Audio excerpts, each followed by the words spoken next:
We're always talking about investing, right? Stocks, property, the next big crypto coin. But what if I told you the single best investment you could ever make is one that can't crash, one that guarantees a return and actually compounds every single day? Well, that investment is you. Today, we're diving deep into this idea that the greatest asset you will ever own isn't something you can buy, it's something you have to build. So let me just ask you straight up, and I want you to really think about it for a second. What is your single greatest asset? Is it your house, your savings account, your job title? We're taught from day one to look for value out there in the world. But the real source of wealth, the real power, it's much closer than you think. Okay, let's just break this down side by side. On one hand, you have traditional assets. They can totally crash, their value swings up and down like a roller coaster, and they're external to you. But on the other side, there's you. Investing in yourself, that's guaranteed growth. It unlocks unlimited potential, and it's all internal. You are literally the one asset whose value only goes up the more you invest in it. So, if it's such a no-brainer, why do we ignore it so often? Well, we get lost. We get completely swamped by our jobs, by our relationships, by worrying about the future. And we forget the most important person in the whole equation, ourselves. We spend so much of our lives trying to please other people and hit their targets. But hang on, what about our own? And this really gets to the heart of the problem. From the time we're kids, the script is basically the same. Get good grades, get a good job, make money. But no one ever sits us down and teaches us the most important skill of all, how to build ourselves. I heard this story about a young man who poured all his energy into making everyone else happy. He figured their happiness would make him feel complete, but inside, he was just falling apart. His motivation disappeared, his energy was gone, and worst of all, he completely lost faith in himself. And this is the turning point right here. That guy's life only changed when he finally stopped and asked, I'm doing so much for everyone else, but what am I actually doing for myself? See, real success, true fulfillment, it doesn't come from getting applause from the outside world. It begins the moment you decide to invest in your own growth. Okay, so if you're the asset, what's your capital? Every great asset needs capital. For your own personal portfolio, let's start with the two most fundamental types, your time and your mind. This number, this is the great equalizer. The richest person on the planet and the person with nothing in their pocket, they both get the exact same amount, 24 hours in a day. Not 1 minute more, not 1 second less. The only difference is how we choose to use it. Are we spending it or are we investing it? And this is the crucial part we have to get. We blow through our hours on mindless scrolling, on gossip, on overthinking, like we have an infinite supply. But here's the kicker. Unlike money, you can never get time back. Once it's gone forever. It is your most valuable, non-renewable resource, period. We've all fallen into the trap of tomorrow. There's this story about a young woman who always told herself she'd start tomorrow.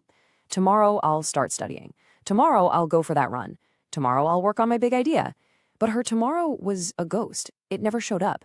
And before she knew it, days had melted into months, and she looked up and realized she was 5 years behind her dreams, just filled with regret.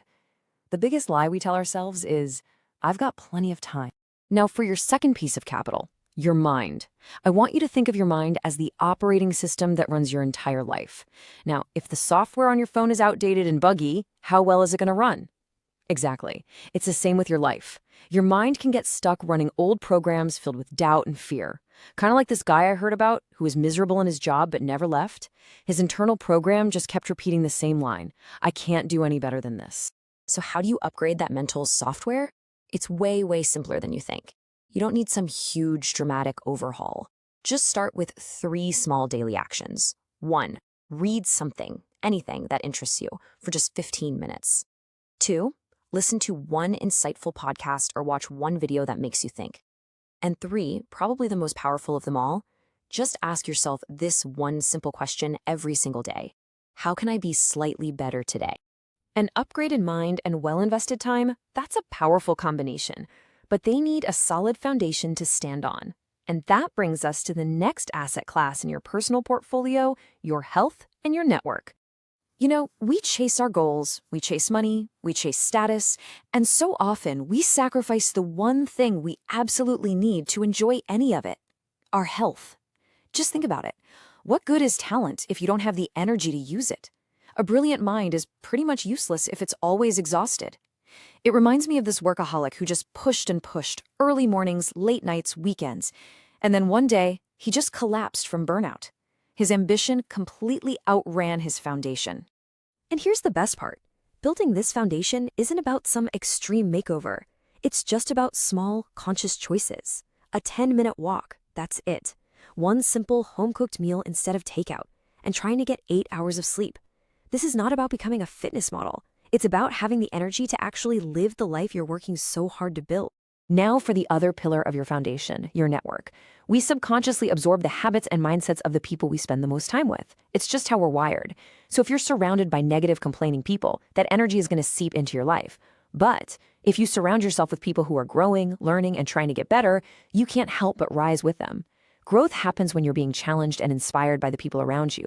Okay, so we've got our capital, time and mind. We've got our foundation, health and network. But what powers the whole thing? What keeps it moving forward, especially when it gets tough? Well, that's the engine of growth, discipline. We all think we need motivation, but motivation is just a spark. It's bright, it's exciting, but it's gone in an instant. Discipline. Discipline is the fuel. It's steady, it's long-lasting, and it's what keeps the engine running on all those days when you're tired and you feel totally uninspired. Motivation might start the car, but it's discipline that actually gets you to your destination. And this just nails the difference, doesn't it? We've all been that motivated person who joins the gym in January full of fire. But by day 4, the soreness sets in, the excuses start popping up, and that motivation has vanished. The disciplined person, though, they're not relying on a feeling. They're relying on their commitment. And that's why they're still showing up on day 400. So let's be really clear about this. Discipline isn't about punishment. It's not about forcing yourself to do things you hate. It's a profound act of self-respect. It's the commitment you make to yourself to act like the person you want to become, even when, especially when, you don't feel like it. It is the bridge that connects your goals to your reality. So, we've covered the what and the why. Now, we have to talk about the how. Because understanding all of this is great, but it's totally useless if it doesn't lead to action. So right now, it's time to talk about making your first investment. Think about this for a second. You can read every single book on fitness, watch every workout video on the planet, and follow every expert online. But if you never actually get up and move your body, what have you really accomplished? Nothing. Knowledge without application is just a form of entertainment. It makes you feel productive, but it doesn't actually produce anything. True change only happens when knowledge becomes action. The real formula for growth isn't complicated at all. It's this simple, powerful 3-step cycle. First, you learn something new. Second, you apply it immediately, even in a small way. You're not going to be perfect. You'll probably mess up, and that's okay. It's part of the process. And third, you repeat. You just keep applying what you've learned until it becomes second nature. This is how you build real, unstoppable momentum. And that's the beautiful, profound truth about investing in yourself. It has a ripple effect. When you commit to your own growth, you don't just change your own life. You become a better partner, a more effective leader, and an inspiration to the people around you. When you grow, your entire world grows with you. So we've come full circle. You are your greatest asset. Your time, your mind, your health, and your discipline. Those are the tools to build it. The only question left is the one right here. Not tomorrow, not next week, today. What one small investment will you make in yourself right now after this is over?